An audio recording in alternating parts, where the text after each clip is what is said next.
Tested. Hey guys, it's Will from Tested. It's Norm from Tested. Screw you, 2010. We're in 2011 Yeah. soon. Goodbye.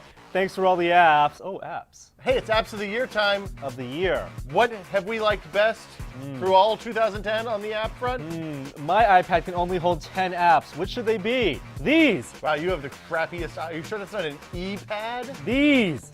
Okay, so this is Reader. This is my favorite RSS Reader app for the iPad. I actually like Flipbook too, but for a little bit different things. But this basically just integrates with Google Reader, you know, the web-based news reader service that Google does, and keeps your speed synced. It provides a little bit better view, I think, than the default Google Reader view. And of course, it's an app, so it'll work offline as well when you're away from internet. Neat. Very clean interface. Something you want to turn on the second you wake up, grab your iPad, hear all your news feeds. Literally the first thing I do every day. You're absolutely correct. Flipboard is another newsreader app. It's kind of like Reader, but it uses social networking to give you access to the news and stuff that you want to Highly see. interesting, innovative interface. It makes your RSS feeds look like a magazine. Yes, exactly. It formats it. Interestingly, we have table of contents, and it's pulling from sites like Boing Boing, from Wired.com, from Economist, and look, it's just like a magazine. Well, the love thing I that like animation. most about it is actually that you can connect it to your Twitter feed or your Facebook, and the things that you follow, it will dump into the thing. So, you know, Sunday, Saturday morning when I'm sitting around having a cup of coffee and I want to just see what's happening on the internet and be entertained, but not necessarily get a comprehensive view of all the news of the day, I load this up and it pulls in the articles that people have shared that I think that they think are interesting. So it's a mix of their tweets and the actual stories that they're linking to. So also on the news reading front, Norm, I know you're probably a bigger Instapaper fan than I am. This is the perfect app for reading long-form articles. And it's for bookmarking. That's the primary goal. So you have a bookmark link on your laptop or your desktop web browser. If you see a story that's too long to read somewhere on Slate.com or The Economist, press Instapaper it, and it will save, automatically sync to the app, and then here it is in the app. Well, the neat thing about this is it takes them offline too. So if you want to read on the train on the way to work or something like that, this is definitely the way to do it best. Okay, so also the editor's picks. You Yes, use editor's one last picks a thing lot. I have to call out, editor's picks. If you don't want to go bookmark your own stories, you want to dig around the internet for them, Instapaper, the editor is there, the guy who created it, has a whole selection of relevant stories, news stories that he thinks are worth reading, and I generally agree, these are amazing stories. Kindle app. Also for reading. Yes, I do a a lot of trend. reading on my iPad, it turns out.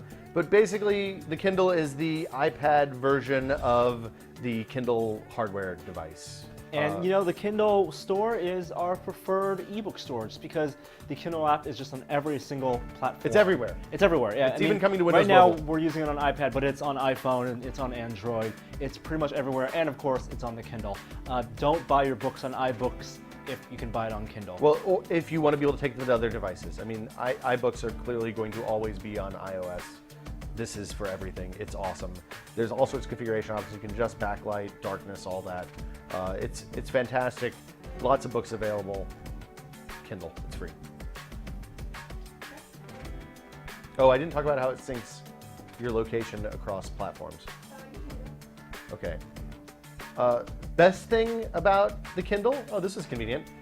It syncs your location where you've been reading across all of your devices, whether it's a Kindle, iPhone, iPad, Android, whatever. This one, look, it says, here, you're at this location. The furthest read was this morning at 9:22 from your Kindle. Do you want to go to that location? And boom, it takes you to where you were. It's like a bookmark that is magic and works across it's the a internet. save game for books. Twitter. The Twitter app. The app that almost single-handedly killed every other Twitter app. Yeah, it's funny. I don't even bother trying out new Twitter apps at this point. This is completely and totally satisfying. My favorite thing by far is Conversation View. You grab two fingers, and it will show the whole conversation that you're having with people on the internet. The way it integrates with the gestures, it's perfect for the iPad. It looks very similar to the new Twitter design on the website, but of course, if you click you can click a tweet, and then it will show that person's history. You get lots of details. The next app we're going to talk about is Remote. Yeah, so this is a perfect app.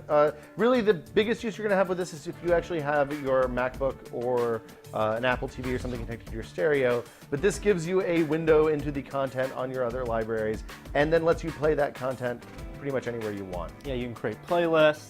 You can just It's kind store of like content. what I want iTunes to be, even though it isn't. Yeah, you can actually play the content on the remote app, but it lets you. It's a remote. Now it's playing on my computer. Who knew? Probably that's annoying for everybody sitting around my computer when I think about it.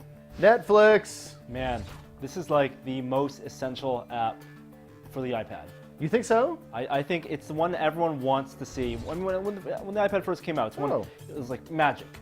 Yeah. You can watch video if you have a Netflix streaming account anywhere you have internet connection. I think our shitty Wi-Fi might be having a negative impact on the Netflix browsing experience right now. It's processing. usually a lot faster than this. So the Netflix app is actually pretty much the same as the Netflix website, Yes. but it lets you do everything you want to do. You can add to queue, you can Watch add to your movies. instant queue, you can watch your you can movies, watch movies. and the movie playback is glorious.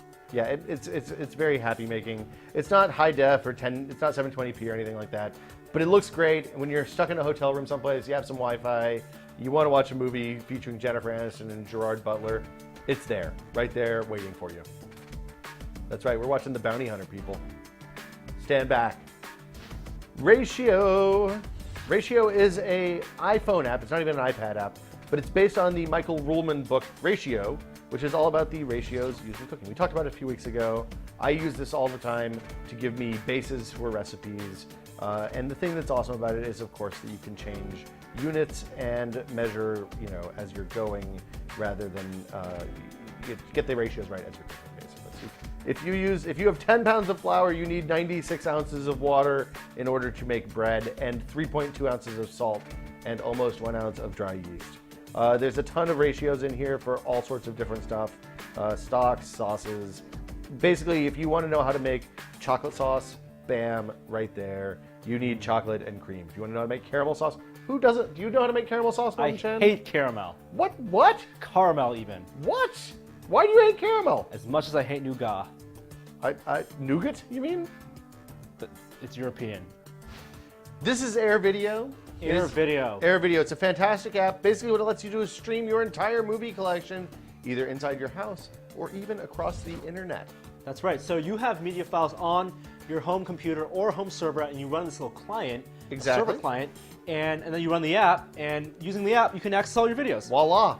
I'm watching Young Frankenstein, or Steen. It's a movie you rip. You can have It's it a in ripped movie any at home? format, MP4, you can have any codec, and it'll just transcode in real time. The only things it won't do is DRM stuff, so stuff you bought from iTunes or Amazon or something like that. And that's pretty much it. It'll even down convert Blu-rays on the server if you have a fast enough server, so that they'll stream across the internet without any kind of problem. You can change the bitrate resolution settings, so it'll even work over 3G. Yes, it is a fantastic app. Everybody should download it. The server software is free. You pay like $5 for the app. It's awesome. Oh my God, that's Chloe Bananas. That's Chloe Bananas, and this is iMovie.